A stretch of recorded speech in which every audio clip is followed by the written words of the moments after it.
Hey guys, this is Julie Abels with Ridgelight Ranch, and today I have a special request from one of my favorite little people on a how to draw video. She wants to know how to draw a husky. So today's Inktober prompt was guarded, and I thought a husky would be a fun thing to draw for that. So I've been doing a little research.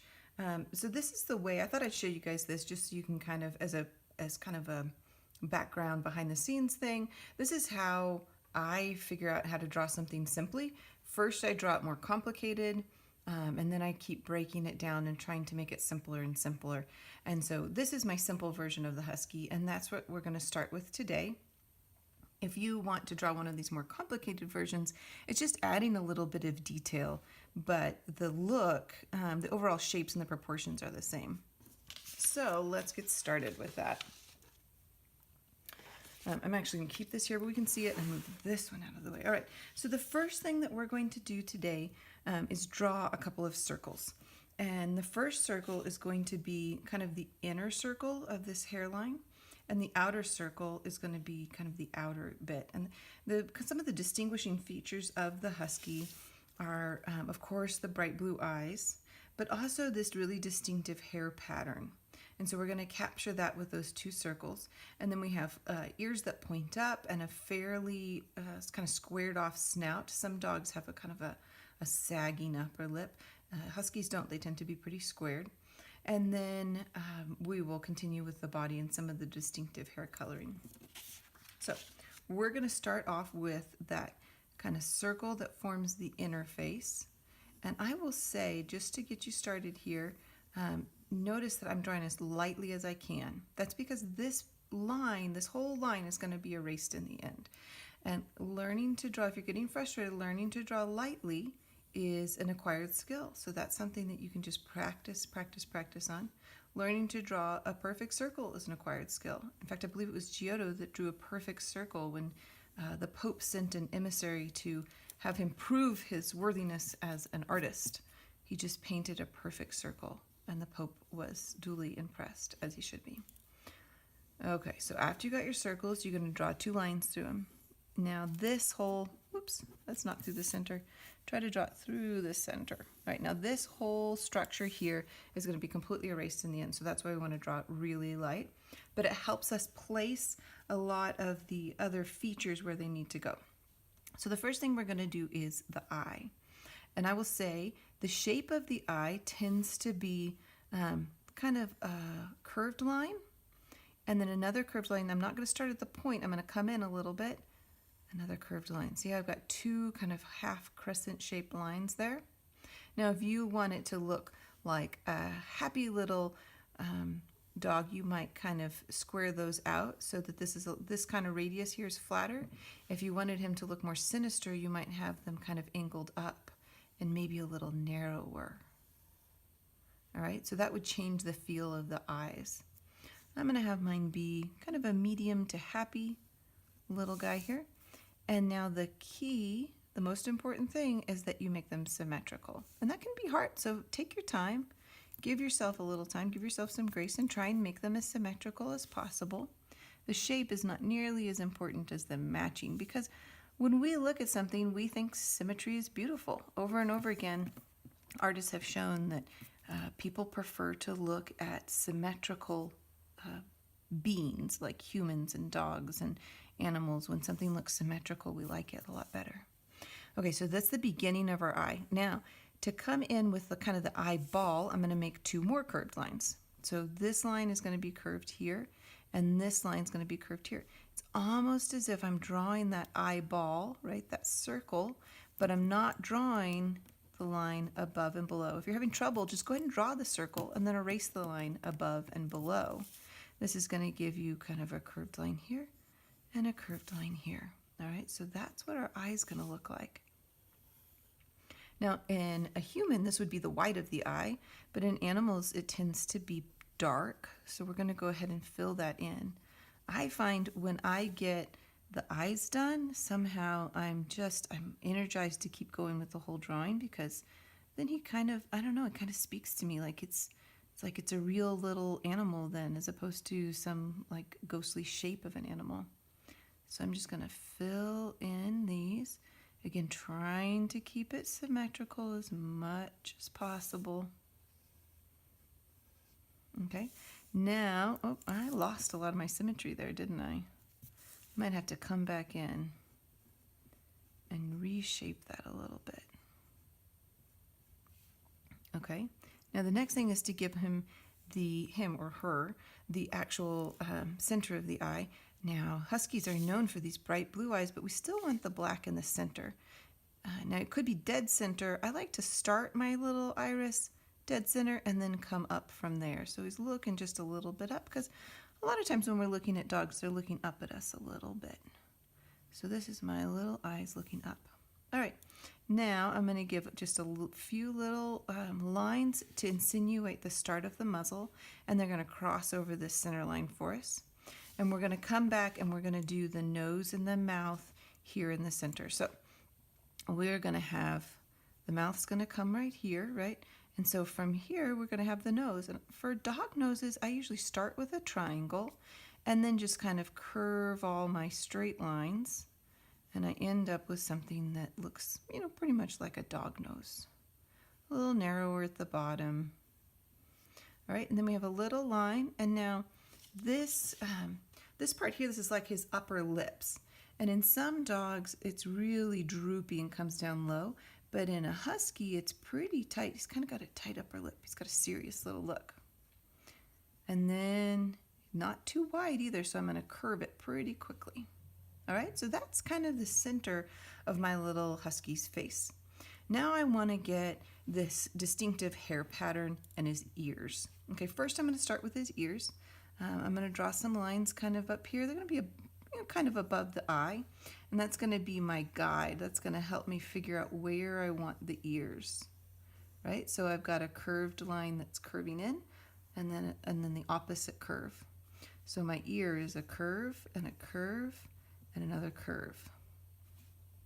And then you're going to echo that shape on the inside of the ears. All right, now we want this hairline to come out, kind of comes in here, and then it follows the circle around.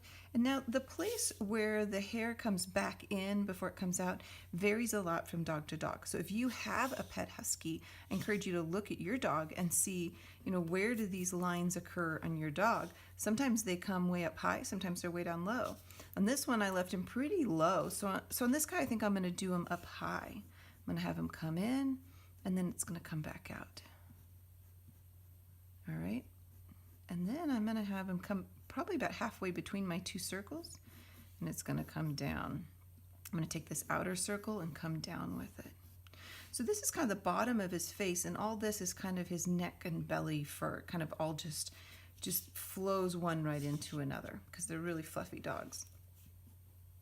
Right here on the side of his head, probably even with his mouth maybe a little bit lower, I'm going to show his back where it's coming down. And then about even here, I'm going to show his kind of his leg that's coming down. Now, you've got the basics for your Husky face. I know it doesn't look great yet, but what we need to do is erase some of these extra lines before we finish up our drawing. Now, if you're going to come back in with pen, you can just draw straight over this with pen and then erase the lines afterwards. However, if you want to use colored pencil or crayons or pastels or even paint, then you want to erase these lines ahead of time. They'll smear with crayons or pastels, and you'll see through them with some paints. Not all paints, but some paints you'll see through them. Okay, so we've got our basics here. Now we want to look for the texture. Okay, there's two different ways that you can do, well, there's probably more than two, but there's two basic ways you can do texture. One is how I did it here, and this is good for paint or markers or something where you've got a thick media. And this is to draw this, we're just drawing this shape over and over again. Okay, so it's curving in and down, curving in and up, curving in and down, curving in and up. And if you practice this shape, you'll be able to just do it really quickly. You'll get really fast at it, and it will just become natural. But it is kind of an acquired skill doing this kind of movement with your hands. Now, the other way Now notice that I tried not to be too regular. Some of these may be a little too regular. We want some to be short, some to be long. It's more realistic if they're irregular rather than the exact same shape along and along. Okay? Now the other way to do this is to do a series of lines. We don't want to scribble because that'll just look messy. We want to think about the direction of the fur and draw lines. Now the lines overlap. They don't all have to be parallel. They're going to have maybe a little bit of a curve to them, but the direction of the line shows the fur. So we're going to do this here, and the fur is going to be kind of radiating out from the center of the face. Oh, so I'm going to end up doing the left side of my little dog, my little husky dog, in this style, and the right side in my kind of line style. And this line style is better for a more precise media, like maybe you're doing pen and ink or pencil or something like that. Now, I'm not doing this either because that ends up looking kind of like this, but too regular. So I'm doing a lot of lines, and I'm going to try and keep them kind of random. And even this, I don't want my lines to kind of stop perfectly right on this kind of contour. I want there to be some variety even in these little lines and kind of the edge that they make. That's going to add a lot of realism. Now this can be kind of a tedious, slow task. So this is where we like to multitask, right? We can watch TV, we can talk to our friends, we can listen to a good audiobook and just keep adding in fur. And I like to even twist my paper around. It makes making these little lines so much easier. Okay, so you're going to go through and add lots of lines. Now keep in mind the fur kind of comes out from the face here, but it quickly starts angling down, right? So we want our lines to kind of angle down as well. And you see how my contour line of these little hash marks kind of changes too. I'm going to try and just cover up that line as much as possible. Now if you were going back through with maybe a colored marker, you might want to erase these lines even more and then kind of do the lines on top of them so you don't see, you can still see my line in there. So you might want to do a little bit more erasing. Okay, so you're going to come back in and you're going to color a lot of that.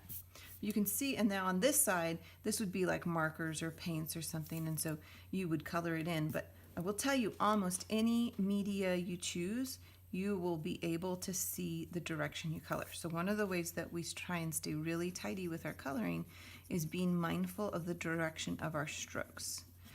This one here was done with my Pigma markers, and you know, this brush tip, man, you can really get a lot of good ink on it, and yet you can still kind of see the direction of my brush strokes, even with this, which is a really intense color.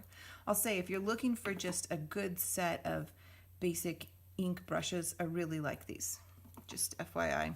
They don't bleed through. I put a lot of ink on that and it didn't bleed through, and this is just regular printer paper. It's not even special paper. So you'd come back in and you'd color this all in, and you'd have your husky face. Now, if you want to continue with the body, we're going to have this leg come in. Let's see here. This is where I kind of start sketching some things in. All right. So we're going to have an angled line that comes in and some straight lines for the leg. Okay.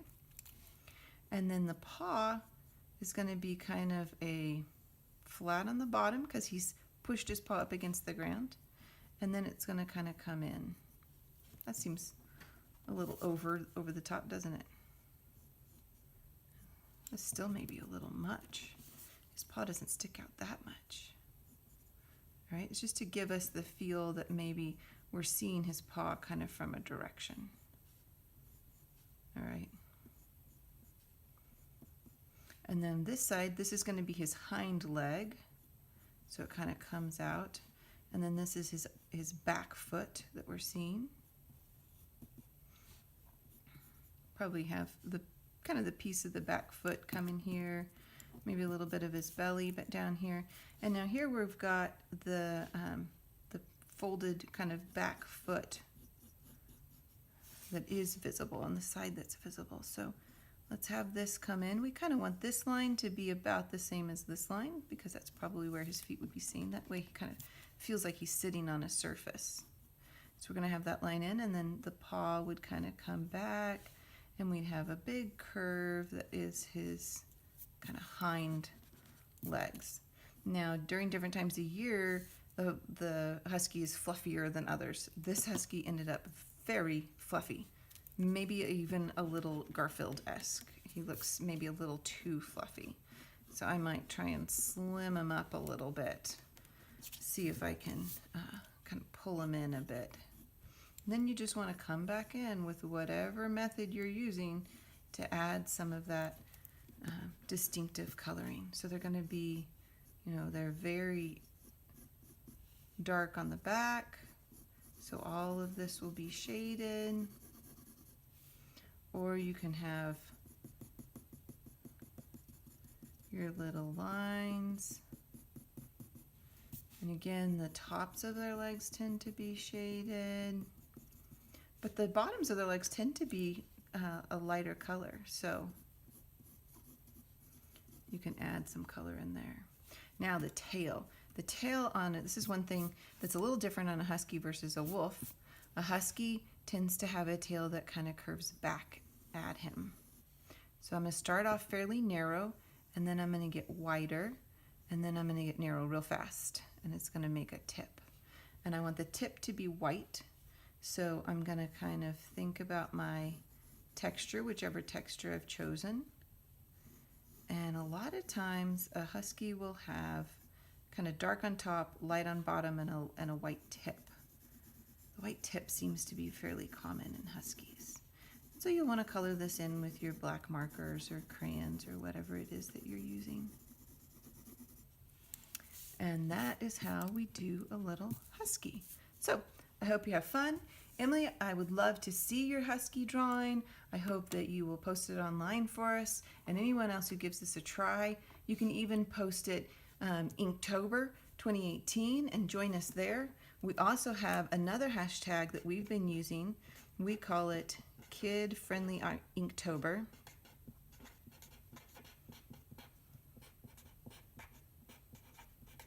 And the reason that we're using this one is because my kids love looking at the Inktober drawings, but sometimes they're a little bit scary. So this is kid friendly, and hopefully everyone that posts there will not put anything scary and evil. So I look forward to talking to you guys and seeing your drawings. Talk to you later.